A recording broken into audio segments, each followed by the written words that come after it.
തോട്ടം മുതൽ ചായക്കപ്പ് വരെ നീളുന്ന തേയില വ്യവസായ ശൃംഖലയെ നിലനിർത്താനും ശക്തിപ്പെടുത്താനും നൂതന സാങ്കേതിക വിദ്യയും പരിവർത്തനങ്ങളും അനിവാര്യമാണെന്ന് ടീ ബോർഡ് ചെയർമാൻ എൽ സത്യ ശ്രീനിവാസ്. തേയില വ്യവസായ രംഗത്തെ തൊഴിലാളികൾ മുതൽ സംരംഭകർ വരെയുള്ളവരുടെ ക്ഷേമം ഉറപ്പാക്കാൻ സർക്കാരും വ്യവസായവും ഒരുമിച്ച് പ്രവർത്തിക്കണമെന്ന് അദ്ദേഹം ആവശ്യപ്പെട്ടു. United planters association of south India സംഘടിപ്പിച്ച രാജ്യാന്തര തേയില കൺവെൻഷൻ ഉദ്ഘാടനം ചെയ്യുകയായിരുന്നു അദ്ദേഹം. ഇന്ത്യയിലെ തേയില വ്യവസായം നേരിട്ടും അല്ലാതെയുമായി ദശലക്ഷക്കണക്കിന് ആളുകൾക്ക് ഉപജീവനമാർഗം നൽകുന്നുണ്ട്. 2.5 ലക്ഷം കർഷകരും തൊഴിലാളികളും ഈ മേഖലയിൽ നേരിട്ട് പ്രവർത്തിക്കുന്നു. ഇതിനു പുറമെ 10 ലക്ഷത്തോളം ആളുകൾക്ക് പരോക്ഷമായി തൊഴിൽ ലഭിക്കുന്നു. ഈ വലിയ സമൂഹത്തിന്റെ ക്ഷേമവും ജീവനോപാധികളും ഉറപ്പുവരുത്തുന്നതിന് അനുയോജ്യമായ നയങ്ങളും നടപടികളുമാണ് ടീം ബോർഡ് ലക്ഷ്യമിടുന്നത്. നിലവിൽ തേയില വ്യവസായം വലിയ പ്രതിസന്ധികളെയാണ് അഭിമുഖീകരിക്കുന്നത്. ഉൽപാദന ചെലവിലുണ്ടായ വർധനവ്, കാലാവസ്ഥാ വ്യതിയാനം, ആഗോള രാഷ്ട്രീയ സാഹചര്യങ്ങൾ എന്നിവയെല്ലാം ഈ മേഖലയ്ക്ക് വെല്ലുവിളികൾ സൃഷ്ടിക്കുന്നു.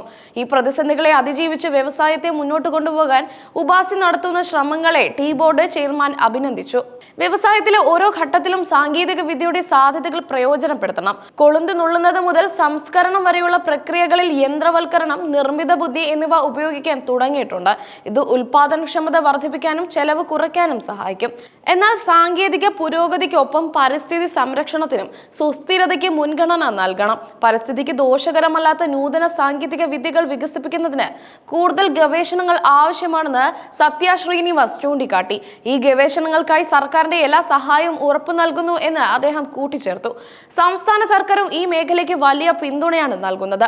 വ്യവസായ പ്രിൻസിപ്പൽ സെക്രട്ടറി മുഹമ്മദ് ഹനീഷ് ചൂണ്ടിക്കാട്ടിയത് തോട്ടങ്ങൾക്കായി രാജ്യത്ത് ആദ്യമായി ഒരു ഡയറക്ടറേറ്റ് ആരംഭിച്ചത് കേരളമാണെന്നാണ്. തോട്ടം തൊഴിലാളികൾക്കായി പാർപ്പിട പദ്ധതികൾ ആരംഭിച്ചതും വലിയൊരു സാമൂഹിക മുന്നേറ്റമാണ്. തോട്ടങ്ങളിൽ വിളകളുടെ വൈവിധ്യവൽക്കരണത്തിനും സർക്കാർ നടപടികൾ സ്വീകരിക്കുന്നുണ്ട്. തേയിലയ്ക്ക് പുറമെ മറ്റ് വിളകൾ കൃഷി ചെയ്യുന്നത് കർഷകരുടെ വരുമാനം വർദ്ധിപ്പിക്കാൻ സഹായിക്കും. ഇത് തേയില വ്യവസായത്തിന്റെ നിലനിൽപ്പിന് ഒരു പരിധിവരെ സഹായകമാകും. തേയില വ്യവസായം നേരിടുന്ന വെല്ലുവിളികളെ നേരിടാൻ ഉപാസി സ്വീകരിക്കുന്ന നടപടികളെക്കുറിച്ച് പ്രസിഡന്റ് കെ മാത്യു എബ്രഹാം വിശദീകരിച്ചു. അംഗങ്ങൾക്കിടയിൽ നൂതന കൃഷി രീതികളെക്കുറിച്ചും സാങ്കേതിക വിദ്യയെക്കുറിച്ചും അവബോധം സൃഷ്ടിക്കുന്നതിലുള്ള ശ്രമങ്ങൾ ഉപാസി നടത്തുന്നുണ്ട്. കൺവെൻഷനിൽ തേയില വ്യവസായത്തിലെ പ്രമുഖർ പങ്കെടുത്തു.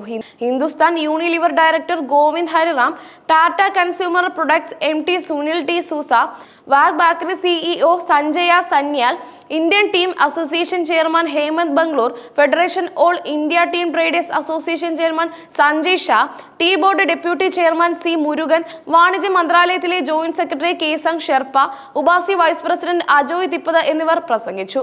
ഓരോ പ്രഭാഷകനും തേയില വ്യവസായത്തിന്റെ ഭാവി സാധ്യതകളെയും വെല്ലുവിളികളെയും കുറിച്ച് സംസാരിച്ചു. ഉൽപാദനക്ഷമത വർദ്ധിപ്പിക്കേണ്ടതിനെയും അന്താരാഷ്ട്ര വിപണിയിലെ മത്സരം നേരിടാൻ തന്ത്രപരമായ നീക്കങ്ങൾ നടത്തേണ്ടതിനെയും ആവശ്യത്തെക്കുറിച്ച് അവർ ഊന്നി പറഞ്ഞു. ആഗോളതലത്തിൽ ഇന്ത്യൻ തേയിലയ്ക്ക് വലിയ പ്രാധാന്യമുണ്ട്. എന്നാൽ ഈ സ്ഥാനം ഉറപ്പിക്കാൻ കൂടുതൽ നൂതന മാർഗങ്ങൾ തേടേണ്ടത് അത്യാവശ്യമാണ്. കാലാവസ്ഥാ വ്യതിയാനവും ആഗോള സാമ്പത്തിക പ്രതിസന്ധികളും ഈ രംഗത്ത് സൃഷ്ടിക്കുന്ന വെല്ലുവിളികളെ നേരിടാൻ ഒരുമിച്ച് പ്രവർത്തിക്കേണ്ടത് അനിവാര്യമാണ്. ഈ കൺവെൻഷൻ തേയില വ്യവസായത്തിന് ഒരു പുതിയ ദിശാബോധം നൽകുമെന്നാണ് പ്രതീക്ഷിക്കുന്നത്. സർക്കാർ ഏജൻസികളും സ്വകാര്യ സംരംഭകരും കൈകോർത്ത് പ്രവർത്തിച്ചാൽ മാത്രമേ ഈ മേഖലയ്ക്ക് ഭാവിയിൽ മുന്നോട്ട് പോകാൻ കഴിയൂ. ഈ സഹകരണം തേയില വ്യവസായത്തിന്റെ വളർച്ചയ്ക്ക് പുതിയ വഴികൾ തുറക്കും. തൊഴിലാളികളുടെ ജീവിത നിലവാരം മെച്ചപ്പെടുത്താനും കൂടുതൽ തൊഴിലവസരങ്ങൾ സൃഷ്ടിക്കാനും ഇത് സഹായിക്കും. ഈ വെല്ലുവിളികളെ അവസരങ്ങളാക്കി മാറ്റാൻ തേയില വ്യവസായം സജ്ജമാകണം. സാങ്കേതിക വിദ്യയുടെയും നൂതന ആശയങ്ങളുടെയും സഹായത്തോടെ ഈ ലക്ഷ്യം നേടാൻ കഴിയുമെന്നാണ് പ്രതീക്ഷ. ഉപാസിയുടെ ഈ സംരംഭം തേയില വ്യവസായത്തിന്റെ വികസനത്തിന് ഒരു നാഴികക്കല്ലാണ്. ഇത് കൂടുതൽ ചർച്ചകൾക്കും നയരൂപീകരണത്തിനും വഴി തുറക്കും. ഈ കൺവെൻഷൻ തേയില വ്യവസായത്തിന്റെ ഭാവിക്ക് ഒരു റോഡ് മാപ്പ് തയ്യാറാകുകയാണ്.